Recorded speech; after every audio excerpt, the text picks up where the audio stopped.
Welcome to Real Clear Politics. I'm A.B. Stoddard, and with me today is Dana Rubin. She is the author of a new book from RealClear Publishing entitled Speaking While Female, a collection and commentary on 75 extraordinary speeches by American women. Dana, welcome to Real Clear Politics. Thank you. Before you celebrated these 75 speeches in a book, you endeavored to search for and assemble a body of law speeches and organize them for posterity. Can you start from the beginning? What was the catalyst for launching both of these projects? Well, the project actually began about, I'd say, 4 years ago. I've been in the speech world, in the world of oratory or rhetoric. I'm a speech writer, a speaking coach, and a speaker. And it began to dawn on me. I just began to notice with increasing annoyance and irritation that I was constantly seeing references to Winston Churchill. That was really the beginning. Now, to be clear, I'm a big fan of Winston Churchill's rhetoric. He was a really astonishing orator in his place and time. But it occurred to me that the preponderance of references to him were a bit out of kilter. In fact, parenthetically, half the references to him or the quotations weren't even his quote at all. People constantly attribute comments to him that he never made. But the fact is that I began to wonder, why were we constantly referring to this British orator when we have a whole range of American oratory to choose from? And then the next thought, of course, was, what about the women? So then that started me down the research hole, I would say. And this is the largest, your database is the largest online collection of women's speeches, transcripts, video, and some recorded sound. The Speaking While Female Speech Bank, how did that evolve into choosing 75 and turning that into a book?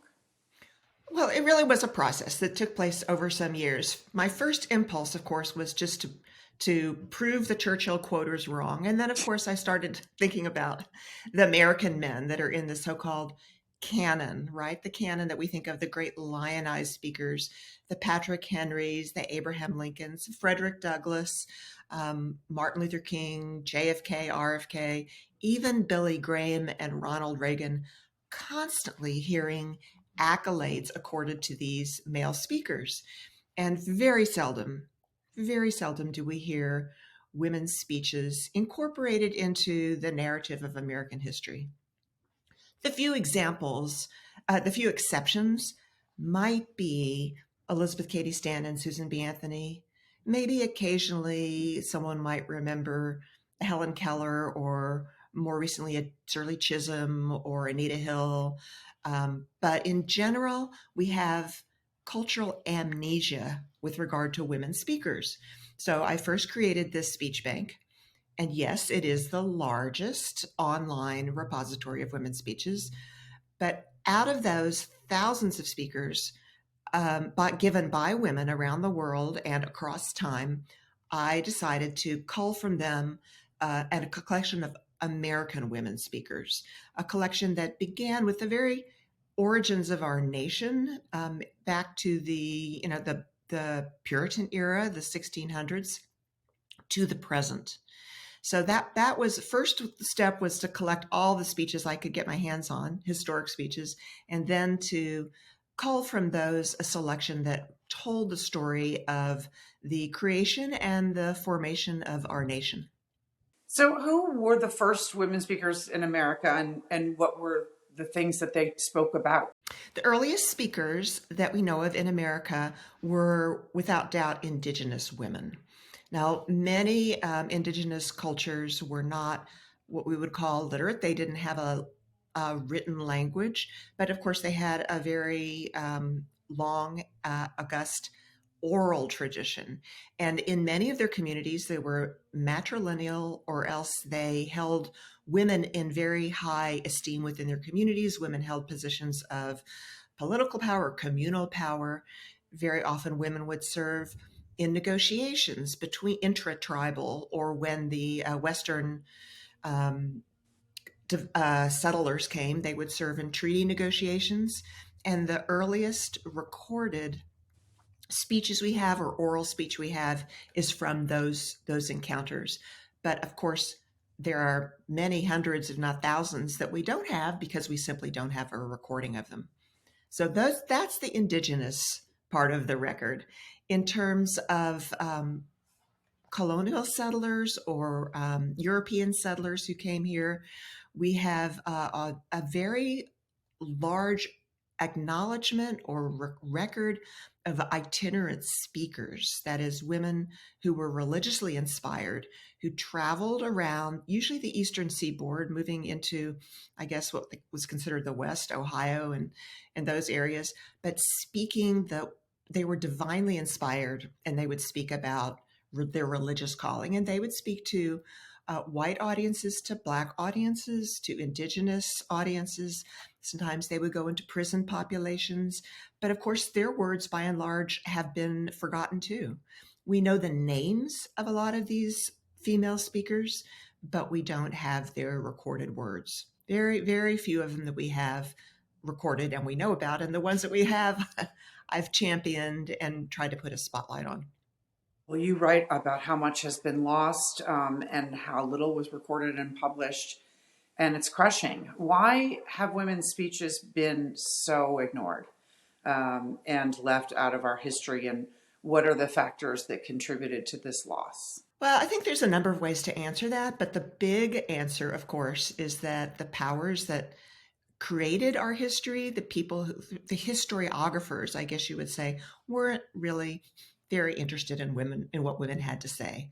For much of our history, and I mean our collective history, we have thought about the narrative, the creation of the narrative, as a story about people in power, positions of power, meaning governmental power, legislative power, religious power, military power, maybe constitutional power. And by and large, that didn't include women.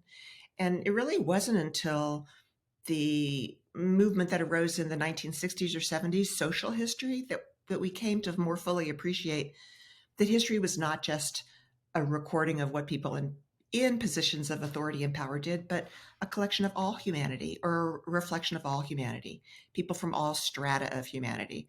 So that was one big piece of it. They just didn't think women didn't have official power, so they didn't care what they had to say. But there's a number of ways to think about it. And another one is I would ask you to think about this. Suppose a woman did speak. Suppose a woman gave up in front and stood up in front of an audience and spoke, whether it was a religious context or some reform advocacy that she was promoting. Was there someone there to record it? Was there a stenographer there? Was it an official gathering that had hired a stenographer to come? Probably not, unlikely. Or was there a journalist? Did an editor send a journalist to cover it? If not, if there was no journalist there, then no one was writing down what the woman said. If no one wrote down what she said, then her words were not recorded, that they were not transcribed in the newspaper the next day. There weren't even any quotes from her. Then, of course, some years later along come the anthologists. They're creating anthologies of the greatest speeches, and we have no recordings of her speeches or their speeches. Then, of course, we have the history books, and now we have all forms of media, and these women's voices have just vanished because there was no one to record them and then amplify them or repeat them through the various means that we have to record voices and acknowledge them and share them. Until you. So tell us how a speech or testimony or preaching to a group of people in spoken word is different and distinct. What about it is so powerful in its ability to persuade and to compel and to energize people versus the written word? Well, that's really a very interesting question. You know, I've been involved in the public speaking world for a long time, and there is something very profoundly, I would say, powerful about the spoken word. When, of course, it's a situation that is one to many. You're giving a message that one person's giving a message that reaches many. But that also is true of the written word. Of course, when you write, many people are reading it. But when you speak, when you stand in front of an audience and speak, and when your physicality is involved, your body and your facial motions and your gestures are all part of the package of the message that you're conveying, that is uniquely powerful and profound. And there is a conversation that takes place between the speaker and the audience in the most successful instances that is irreplicable, meaning that it's not the same as the written word. And with the written word, something internal happens inside of our head. We might hear it and reflect on it and think about it. But with the spoken word, there is a kind of electricity that takes place. And of course, because of that physicality, women were more vulnerable than men, because we know there's a very long history of women's physical beings perceived as more vulnerable and more subject to criticism. So every time a woman stood up in public, whether it's the 17th century, 18th century, 19th century, she was making herself vulnerable in a way that is very different from the written word. Right. And um, in recognition of just the triumph of what they had to overcome to do this, I love your detail uh, about Shirley Chisholm coming through the neighborhood, screaming that she's the fighting Shirley Chisholm is coming. How did you choose? I mean, because you have steeped yourself in this, and you must be so fond of each for so many different reasons. How did you choose the 75? With difficulty. People often ask me, the most common question that I get is, what's your favorite speech? And of course, I never answer that question, because my favorite speech is always, without exception, the one that I just happened to uncover Yeah, yesterday or yeah. this week and add to the collection, because each speech that I find opens up an entire world of contextualized history of a unique person in time making an impact. So there is no favorite. My favorite actually is the whole collective narrative and the trajectory, the accumulation of the argument that women's voices have been present and influential. So you asked me how I chose them. I just started out with an Excel spreadsheet, and I put the earliest one in there, which I had the earliest recorded voice in American history, which is Anne Hutchinson in 1637. She had the audacity, she was in the Puritan colony in Boston, what's now Boston, and she had the audacity to speak on religion to a mixed audience, to men and women who would come into her home. And for that, she was banished. She and her family were banished from the Puritan colony. So she's the first one. So I started with her, and then I just started adding them. And of course, in the first, 150 years, there were slim pickings. Yeah. There weren't that many to choose from. But as we move into the 1870s, 1880s, and 1890s, then it got to be a much more crowded field, and I had a very hard time picking. And I could easily have made a volume with 100 speeches or 150 speeches or even 200 speeches and not feel as though I were watering down the content or the impact in any way. You ask whose voices should define who we are, which means as Americans, we don't know fully who we are. How do you hope that this record will alter our national story? Well, it alters our national story in a way that's very hard to go back from. Once your eyes have been opened, once you see the historical record and the truth of the existence of women's voices and contributions to our national debate, to our institutions, to our ideals and our cultures and our beliefs, then it becomes impossible to see the sweep of American history in the same way. It becomes impossible to understand the agency, the human agency that contributed to who we are. And you talk about in the book about you wrote speech creates change in ways often impossible to measure. Through what you've learned, how through your study and your research, how would you advise women to think about public speaking or even presenting in small settings? Well, I believe that from what I have learned, I see that change is incremental, many of us feel a tremendous sense of impatience. We look around the world and we see so many large problems that seem intractable, whether it's governance or climate or environmental related or human rights. And we think that these problems are insurmountable. But if you look at history and you look at the full range of history, you see that 100 years ago or 200 years ago, people thought the same thing. People thought that we could not overcome these irreconcilable problems. Just look at the debates, look at the situation before the Civil War. For 2 decades before the Civil War, many people were desperate to prevent the war, the conflict that they could see coming, and they tried every means possible and were unable to stop the war. But what you understand, if you look back and see how history unfolded, is that the language that they used and the arguments that they made did have an impact. They did have an impact. They rallied more people to the cause. They changed people's points of view. They laid the groundwork. They planted the seeds of change so that even when you don't see the action that you hope for, even when you don't see a radical shift in our institutions or in behavior, the ideas are in the universe and they are influential. I have to ask you the dreaded social media question because, in my view, it's changed everything. I love watching speech. I love listening to it. I enjoy making them. I love this whole topic. I love this conversation. I agree with so much of what you've been saying.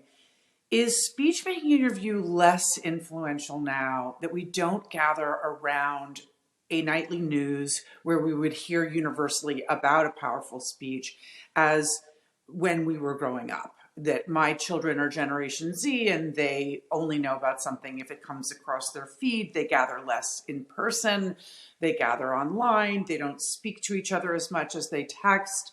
I'm just fascinated in what you think has become of the import and the influence of speech making, given how much has changed? Or do you think the advent of the internet, because of things like TED Talks, have inspired people to step up and believe in the power of the spoken word? And the internet obviously enables us to share that easily with people who might not have been in the same community listening to the same speech in person.